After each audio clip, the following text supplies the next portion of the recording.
J'ai découvert les baleines et la chasse à la baleine, à laquelle j'ai déjà consacré une vidéo sur ce canal, et les requins-baleines sur les côtes brésiliennes, de Recife au nord à Rio au sud, dans les années 1960 à fin 1970, et voulu leur consacrer cette vidéo.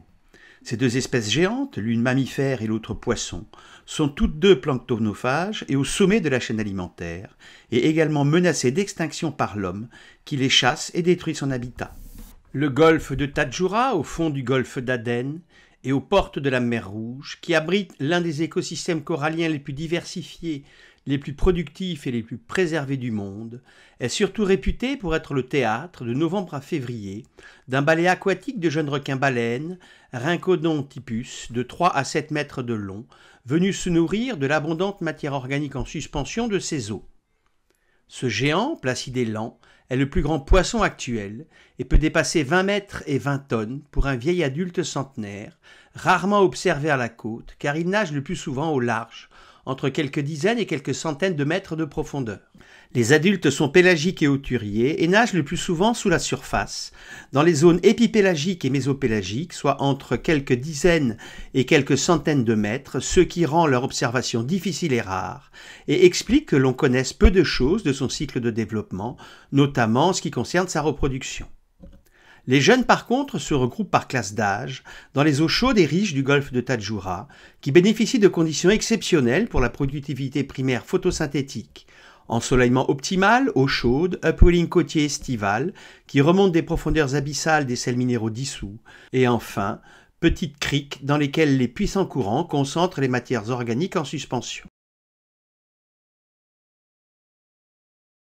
Les données satellites de la NASA montrent que la température de l'eau dans le golfe d'Aden est élevée, de 25 degrés à 31 degrés Celsius à Djibouti, situé à 11 degrés nord, et que la concentration en chlorophylle de ces eaux de surface, donc sa productivité primaire phytoplanctonique, varie de façon saisonnière. Elle est maximale en été et minimale en hiver, mais reste élevée toute l'année, sauf au printemps, entre mars et mai. Les eaux chaudes qui bordent la Corne de l'Afrique sont parmi les plus productrices de la planète, en raison de l'upwelling somalien estival qui démarre en juin et remonte des abysses vers les régions côtières des eaux froides de 17 à 22 degrés enrichies en sels minéraux dissous, notamment en nitrate avec 5 à 20 micromoles par litre de NO3-, qui seront transportés ensuite vers le nord-est par le courant de la mousson d'été. Une grande partie de ces nutriments minéraux, non absorbés par le phytoplancton, est transportée vers le golfe d'Aden et la baie de Tadjoura au nord et soutient la forte production biologique de ces eaux jusqu'en mars.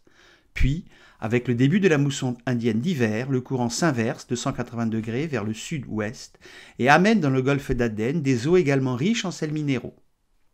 En hiver, la productivité primaire diminue en raison de la baisse de la température et de l'ensoleillement, mais la densité du zooplancton ne diminue que légèrement, ce qui maintient le flux de matière et d'énergie des chaînes alimentaires jusqu'aux superprédateurs. Dans ces conditions favorables, les eaux ensoleillées, chaudes et riches en minéraux dissous du golfe de Tadjoura, issues de la confluence des eaux de la mer Rouge et de l'océan Indien, sont très productives et hébergent une biodiversité exceptionnelle. La matière organique et son énergie potentielle de liaison circulent des microalgues vertes, producteurs primaires photosynthétiques, aux zooplanctons herbivores, puis carnivores, qui sera à son tour consommé par des petits poissons planctonophages, menus fretins des plus gros poissons carnivores, et cela jusqu'aux requins-baleines.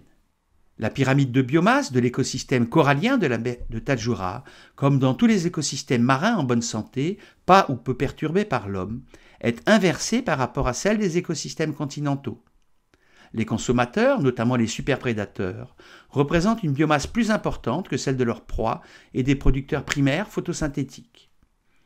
Les superprédateurs pélagiques comme les requins, les raies, les barracudas, les caranguidés ou benthiques comme les mérous et les ludjans consomment une grande partie de la matière du niveau inférieur, ce qui permet aux populations de se reconstituer beaucoup plus vite et tout le système devient plus résilient. Une telle répartition des biomasses, bien connue en écologie, est possible par le taux élevé de renouvellement des producteurs primaires photosynthétiques et des petits poissons cryptobenthiques. Leur durée de vie est courte, mais ils se reproduisent rapidement, maintenant ainsi une forte productivité de matière et d'énergie dans ce biotope favorable.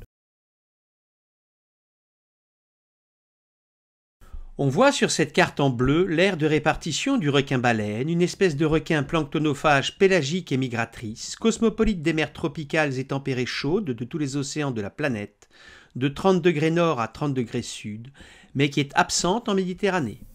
Philopatriques, les jeunes requins-baleines se retrouvent par dizaines tous les ans, entre octobre et février, dans les mêmes zones d'alimentation, au fond de la baie de Tadjoura, pour se nourrir de l'abondante matière organique en suspension, regroupés au fond de la baie, devant la plage de l'aire marine protégée d'Arta, à l'ouest de Djibouti. Présents toute l'année aux Maldives, ils arrivent dans le golfe de Tadjoura, poussés par les courants de la mousson de nord-est, qui leur a permis de traverser lentement, à la vitesse de 2 à 5 km/h, la mer d'Oman depuis l'ouest de l'Inde, et cela avec une faible dépense énergétique, et d'arriver dans le golfe d'Aden, aux portes de la mer Rouge, pour profiter de l'abondante matière organique en suspension, plancton et pleuston, des eaux de Tadjoura.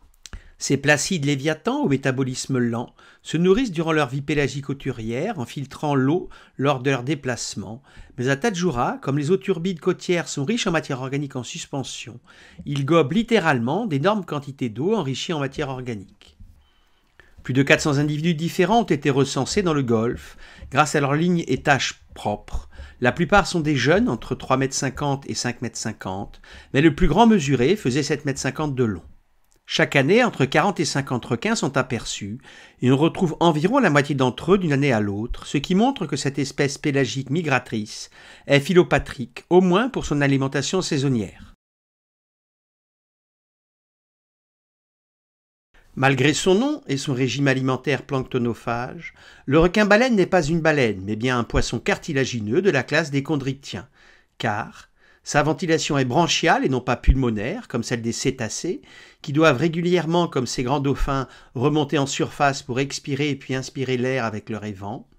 Sa nageoire caudale est verticale, asymétrique, qualifiée d'hétérocerque, et non pas horizontale comme celle des cétacés.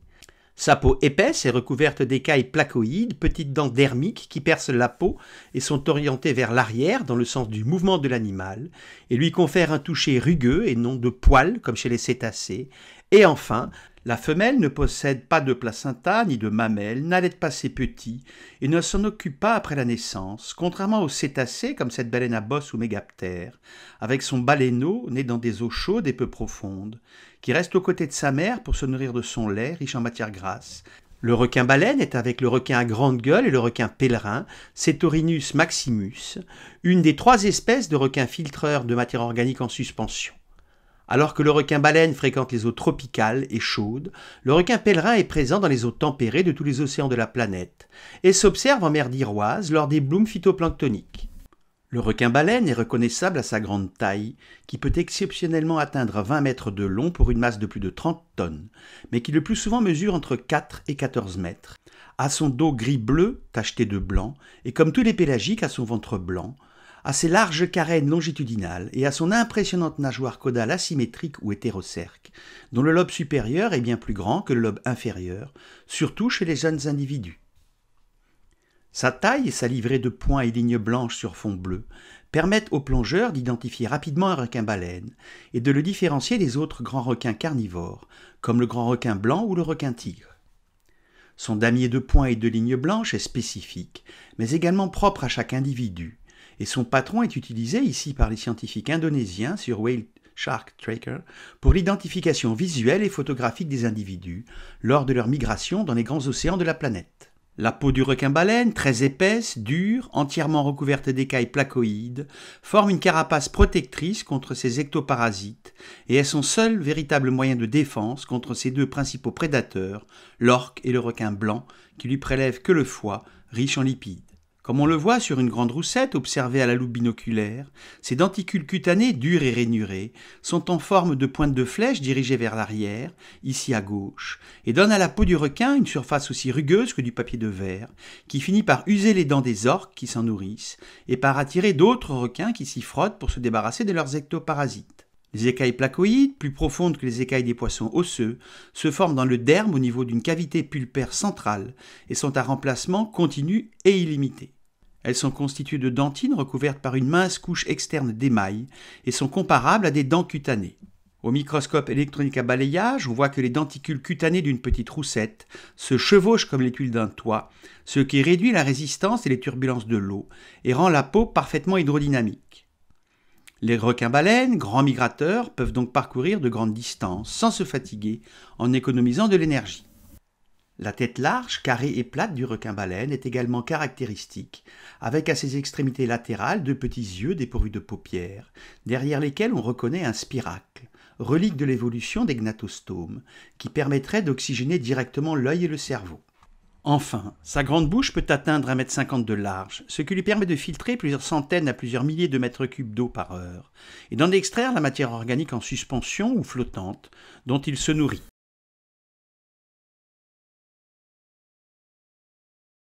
Le requin-baleine, espèce pantropicale migratrice et philopatrique, nage lentement à une vitesse de 2 à 5 km/h, en profitant le plus souvent des grands courants océaniques, ce qui limite ses dépenses énergétiques et lui permet d'effectuer de grandes migrations océaniques de plus de 10 000 km par an, entre quelques dizaines et quelques centaines de mètres de profondeur. C'est sa grande nageoire caudale hétérocercle, dont le lobe supérieur est soutenu par des vertèbres, et bien plus grand que le lobe inférieur, surtout chez les jeunes individus, qui lui fournit la force motrice nécessaire à ses déplacements. Le corps est renforcé par des puissantes carènes longitudinales, canalisant le flux d'eau laminaire jusqu'à la base de la queue, ce qui réduit les turbulences et la cavitation.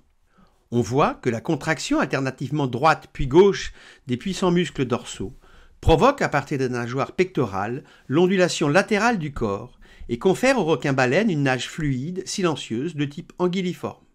Ces ondulations amplifiées sont transmises au lobe supérieur de sa puissante nageoire caudale asymétrique, qui godille à la manière d'un aviron placé à l'arrière d'une embarcation, et dont la force résultante est dirigée vers l'avant, mais aussi vers le haut, ce qui est compensé par l'angle d'attaque des nageoires pectorales étalées latéralement et qui stabilise la nage. En absence de vessie natatoire, la flottabilité légèrement négative du requin-baleine est due d'une part à son squelette cartilagineux moins dense que le squelette osseux des téléostéens, et d'autre part à son énorme foie huileux qui peut atteindre pratiquement un tiers du volume corporel. Cette faible densité, légèrement supérieure à 1,03, c'est-à-dire à celle de l'eau de mer, lui permet de rester presque immobile sans couler, en gobant l'eau,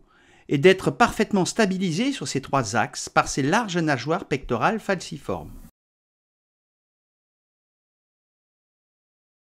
Lors de ces lents déplacements, l'eau pénètre dans sa large bouche puis dans son pharynx, avant de s'écouler sur ses branchies et de ressortir par ses 5 paires de grandes et larges fentes branchiales. Cette vue latérale arrière nous montre qu'à la différence des poissons osseux, chez les chondritiens cartilagineux comme le requin-baleine, tous les autres requins et les raies, les branchies et les fentes branchiales ne sont pas protégées par un opercule. Les branchies sont constituées d'une série d'arcs cartilagineux, à partir desquels se déploient 2 rangées alternées de lames branchiales, portant elles-mêmes de minces lamelles secondaires qui leur sont perpendiculaires, ce qui augmente considérablement la surface d'échange gazeux entre le sang et l'eau. Comme leurs muscles branchiaux sont peu performants, les requins-baleines utilisent le pompage buccal, en contractant les muscles buccaux de leurs joues pour inhaler activement l'eau dans leur bouche, qui passe ensuite par leurs branchies. Les branchies assurent d'une part la ventilation et ses échanges gazeux qui se déroulent à la surface des filaments branchiaux richement vascularisés. Lorsque l'eau enrichie en dioxygène s'écoule sur les branchies et en ressort appauvrie en dioxygène et enrichie en dioxyde de carbone. Et d'autre part, la filtration de l'eau pour en extraire la matière organique en suspension ou flottante, concentrée en une bouillie au fond de la bouche. Sur le bord d'attaque des branchies se trouvent de longues branchiospines ou branchicténies, ressemblant à des poils, véritables peignes branchiaux qui retiennent les matières organiques en suspension ou flottantes de plus de 2 mm, qui sont ensuite dirigées au fond de la bouche vers l'œsophage. Le requin-baleine a peu de prédateurs, à part le grand requin blanc, l'orque et l'homme, et est donc au sommet de la chaîne alimentaire. Sa présence, en groupe de plusieurs dizaines d'individus de novembre à février au large de Djibouti, montre que le réseau trophique et les chaînes alimentaires du golfe de Tadjoura sont en bonne santé. Les requins-baleines se nourrissent de la matière organique en suspension du plancton ou flottante du pleuston, voire de petits poissons, lors de leur lent déplacement à moins de 5 km par heure, ingérant en bouche ouverte puis filtrant les eaux de surface, mais également comme à Tadjoura presque immobiles, en contractant les muscles de leurs joues, ce qui leur permet de gober de façon dynamique de grands volumes d'eau riches en matière organique. On trouve dans le bol alimentaire du requin-baleine une grande diversité d'organismes du plancton, dérivant dans la colonne d'eau avec les courants, larves, crabes nageurs enragés, Charybdis smithii qui ressemble à nos étrilles et qui pullulent à certaines périodes de l'année, crevettes ophociacées, gélatineux prédateurs ou filtreurs, comme des méduses, des salpes, tuniciers pélagiques, des béroés, cténophores à luminescence irisée et bien d'autres organismes, qui se développent aux dépens du bloom de phyto puis du zooplancton. Les requins-baleines consomment également des organismes flottants du pleuston, qui dérivent en surface poussés par les vents. Cnidaires, comme des galères portugaises ou physalie, sous laquelle pendent de longs filaments urticants, et des vélèles reconnaissables à leurs voiles triangulaires transparentes. Des gastéropodes flottants, comme les redoutables gentines, et des crustacés coloniaux flottants du genre Dosima. Les requins-baleines capturent aussi dans leur énorme bouche des calmars et des petits poissons également planctonophages, comme des anchois ou des sardines, voire des fusiliers. Sur la base de la vitesse d'écoulement de l'eau et des dimensions de la bouche ouverte du requin, il a été estimé qu'un requin-baleine de 6 mètres de long filtre 614 mètres cubes d'eau par heure.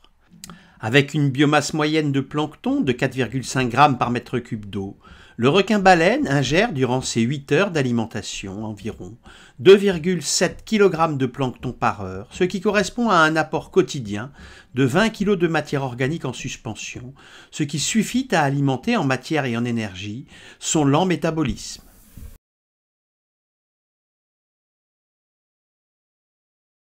Bien qu'ils ne mordent pas et ne mâchent pas, leur mâchoire possède des milliers de petites dents qui les aident à retenir et à diriger cette soupe organique vers l'entrée de l'œsophage. Compte tenu de sa taille, de sa masse, de ses lents déplacements et de son mode de vie filtreur de matière organique, le requin-baleine est à lui seul un biotope pour de nombreux micro- et macro-organismes commensaux, mutualistes et parasites, comme des bactéries, des crustacés et même des poissons, qui tirent profit du requin-baleine, hôte, pour se nourrir, s'abriter ou se reproduire. Les requins-baleines sont souvent accompagnés de poissons pilotes, du genre nocrates, qui profitent de l'onde de proue créée autour de leur tête par leur nage, et qui se nourrissent de ces ectoparasites et picorent les restes de leur repas. Le requin-baleine est également fréquemment accompagné d'un ou de plusieurs rémoras, poissons ventouses fixés sur sa peau, dans sa bouche, jusqu'à sur ses ouïes, par sa nageoire dorsale transformée en un disque lamellaire faisant ventouse adhésive. Le corps fin et hydrodynamique du rémora n'occasionne aucune gêne à son hôte, qu'il débarrasse de ses ectoparasites, copépodes, isopodes et ostracodes.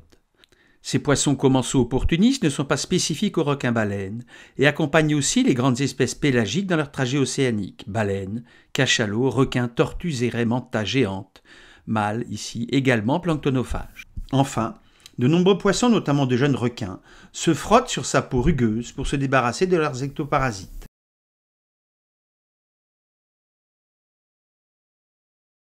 Compte tenu de son mode de vie pélagique migrateur et de ses domaines de vie épipélagiques et mésopélagiques entre quelques dizaines et quelques centaines de mètres de profondeur, on connaît très peu de choses du cycle biologique de développement du requin-baleine, notamment de sa reproduction et de sa croissance, qui restent énigmatiques. Les quelques données connues sont issues d'une seule femelle gravide surnommée Big Mama, capturée en 1995, qui contenait dans son utérus 300 embryons à différents stades de développement, du stade œuf jusqu'à des embryons éclos, le plus grand mesurant 64 cm, et d'une vingtaine de jeunes requins-baleines de moins de 1,50 m de long, capturés dans des filets de pêche. Les estimations de l'âge de sa maturité sexuelle varient entre 9 ans et 30 ans et plus, de sa durée de génération de 24 à 60 ans et plus, et de sa longévité de 60 à 100 ans et plus. On sait cependant que, comme chez tous les requins, les sexes sont séparés, et le dimorphisme sexuel est marqué par une taille supérieure des femelles, majoritairement représentée dans cette vidéo, et par la présence chez le mâle d'une paire de ptérygopodes, prolongement postérieur des nageoires pelviennes. D'autre part, lors de l'accouplement, le mâle pénètre la femelle avec ses ptérygopodes, organes servant à la transmission du sperme dans le vagin de la femelle.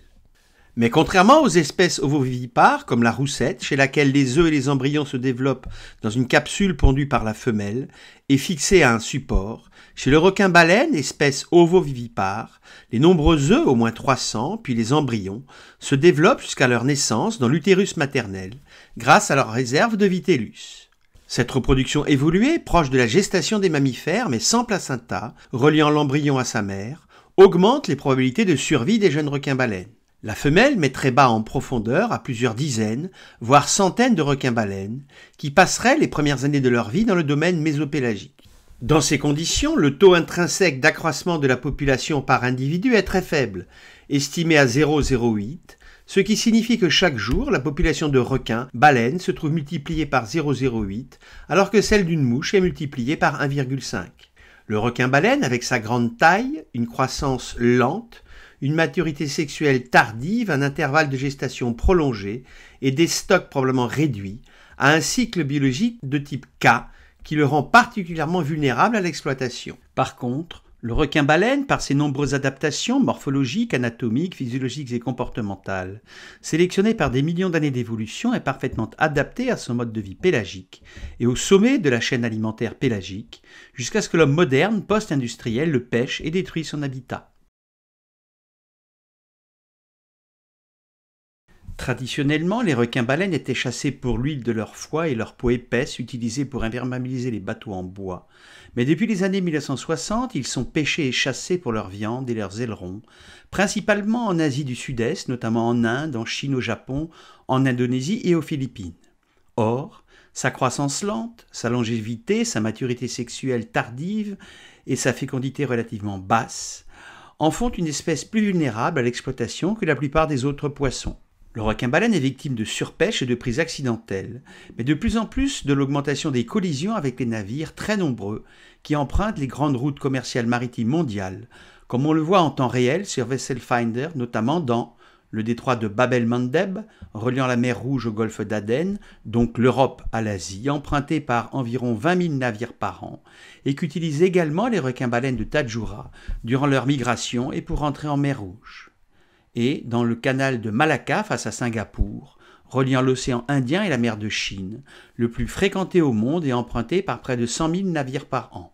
Ces navires porte-conteneurs, pétroliers et cargos, de plus en plus gros et profonds, avec plus de 10 mètres de tirant d'eau, nombreuses et rapides, avec des vitesses moyennes entre 15 et 23 nœuds, soit 27 à 41 km par heure, environ 5 à 7 fois plus que la vitesse du requin-baleine, et prônent et tuent de nombreux requins-baleines qui viennent se nourrir en surface, et qui lors d'une route de collision n'ont pas le temps de fuir. Le problème, c'est que ces détroits sont également empruntés par les requins-baleines lors de leur migration saisonnière. Par ailleurs, ce risque est de plus en plus prégnant d'après une récente étude publiée dans Nature Climate Change, car le changement climatique pousse l'animal à migrer vers des zones où le trafic maritime est de plus en plus dense. La bonne nouvelle, c'est que le requin-baleine joue un rôle grandissant dans l'écotourisme responsable naissant, avec des réglementations similaires au whale watching dans une vingtaine de spots de regroupement saisonnier de requins-baleines, comme à Tadjoura par exemple. Cette nouvelle économie représente une forme d'utilisation durable et rationnelle du requin-baleine, produit des revenus nettement plus élevés et plus durables que les pêches non durables et non gérées qui menacent l'espèce. Bien qu'il n'y ait pas de données précises sur sa population totale, l'espèce est considérée comme menacée et en danger par l'Union internationale pour la conservation de la nature, ou IUCN, sur la base du critère A de réduction mondiale de ses effectifs. Étant donné que cette espèce a été peu étudiée et est mal documentée, l'application du principe de précaution s'impose. Cependant, et c'est regrettable, aucune réglementation internationale ne protège cette emblématique espèce, qui n'est malheureusement protégée que dans quelques pays.